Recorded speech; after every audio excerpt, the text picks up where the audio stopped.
ओम नमो भगवते वासुदेवाय नमः। भादो मास के 23वें अध्याय की कथा। प्राचीन समय में एक नगर में एक धनी व्यापारी रहता था। वह बहुत ही धनवान तो था, परंतु अत्यंत ही कंजूस और अभिमानी था। किसी को कभी दान पुण्य नहीं करता था और ना ही भगवान का स्मरण करता था। वह ना तो दान देता और ना ही भगवान की पूजा करता था। एक बार उसके नगर में भाद्रपद मास का व्रत और कथा करने की परंपरा चली। नगर के लोगों ने आपस में विचार किया कि हमें भादो मास के पूरे महीने में भगवान की पूजा करनी चाहिए, कथाओं का श्रवण करना चाहिए। शास्त्रों में भी कथाओं का बड़ा महत्व कहा गया है। एक बार उसके नगर में भाद्रपद मास में कथा और पूजन की परंपरा चली। नगरवासी सब मिलकर व्रत रखते, दान करते और भगवान विष्णु का पूजन करते थे। सभी ने मन में विचार कर लिया कि हम सभी दान पुण्य करेंगे, जितना सामर्थ्य है उतनी दान पुण्य करेंगे तथा भगवान की पूजा पाठ करेंगे। उन सभी ने यह नियम बना लिया। एक बार उनके नगर में जब सभी ने भगवान की पूजा की परंपरा चलाई, नगरवासी भगवान विष्णु के लिए भजन कीर्तन करते, भगवान विष्णु के मंत्रों का जाप करते और दान पुण्य करते। व्यापारी ने उनका उपवास किया और कहा, यह सब व्यर्थ है, धन खर्च करने से कुछ नहीं मिलता। जब सभी लोग ऐसे दान पुण्य कर रहे थे, उस समय व्यापारी उनकी हंसी उड़ा रहा था और कहने लगा कि धन खर्च करने से भगवान नहीं मिलते। कुछ ही दिनों में व्यापारी का सारा धन चोरी हो गया और वह दरिद्र हो गया। भूखे प्यासे रहकर के दिन बिताने लगे। तब उसने समझा कि उसका अहंकार ही उसके पतन का कारण है। एक दिन क्या हुआ, जो धन उसने एकत्र किया था झूठ साच बोल करके, वह सारा धन चोरी हो गया। सारा धन चोरी हो गया, खाने के लिए भी अनाज नहीं था। वह भूखा मरने लगा और उसकी हालत बहुत ही खराब थी। उसने समझ लिया ये सब भगवान ने मुझे अहंकार का दंड दिया है। व्यक्ति को कभी भी अहंकार नहीं करना चाहिए। जो व्यक्ति अहंकार करता है उसके जीवन का पतन हो जाता है।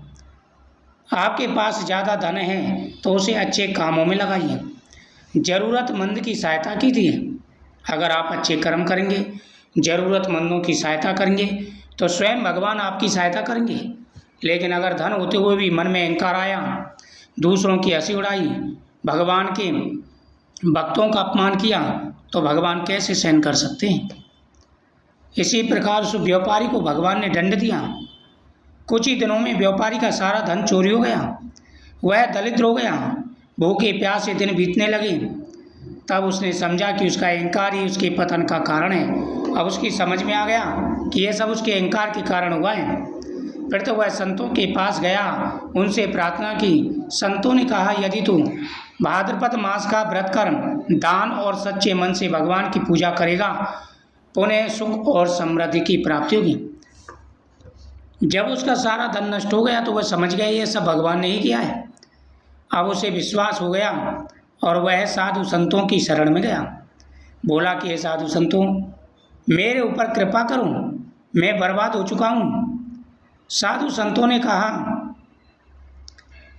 कि जो तुम्हारा अवमान था, उस अवमान की वजह से आपको ये बड़ा दंड मिला है। हे व्यापारी, अगर तुम अवमान की जगह पर गरीबों की सहायता करते, दान पुण्य करते, तो तुम्हारा धन और बढ़ता। घटने की जगह पर तुम्हारा धन दिन दूना रात चौगुना बढ़ता। लेकिन तुमने अवमान किया, साथ ही भक्तों का मजाक भी बनाया। इससे भगवान ने तुम्हें दंड दिया है। अब तुम भाद्रपद मास में सच्चे मन से व्रत करो, दान पुण्य करो, भगवान कृपा करेंगे और पुण्य सुख और समृद्धि प्राप्त होगी। व्यापारी ने श्रद्धापूर्वक भाद्रपद मास का व्रत किया, कथा सुनी और ब्राह्मणों को दान दिया। धीरे धीरे उसका धन वापस आ गया और उसका सबके प्रति व्यवहार बदल गया। सभी उसका आदर सत्कार करने लगे। जो भी सच्चे मन से भगवान की पूजा करते हैं, भगवान अपने भक्तों की हर मनोकामना पूरी करते हैं। सच्चे मन से की गई पूजा का बड़ा महत्व होता है। जो भी सच्चे मन से भगवान का पूजन करते हैं उनके जीवन में आ रहे सारे कष्ट दूर हो जाते हैं। कृष्णाय वासुदेवाय हरि परमात्मने प्रणतः कलेश नाशाय गोविंदाय नमो नमः। सच्चे मन से की गई पूजा अनंत गुना फल प्रदान करती है और अवमान जीवन का अंत तय करता है, इसलिए अवमान बिल्कुल ना करें।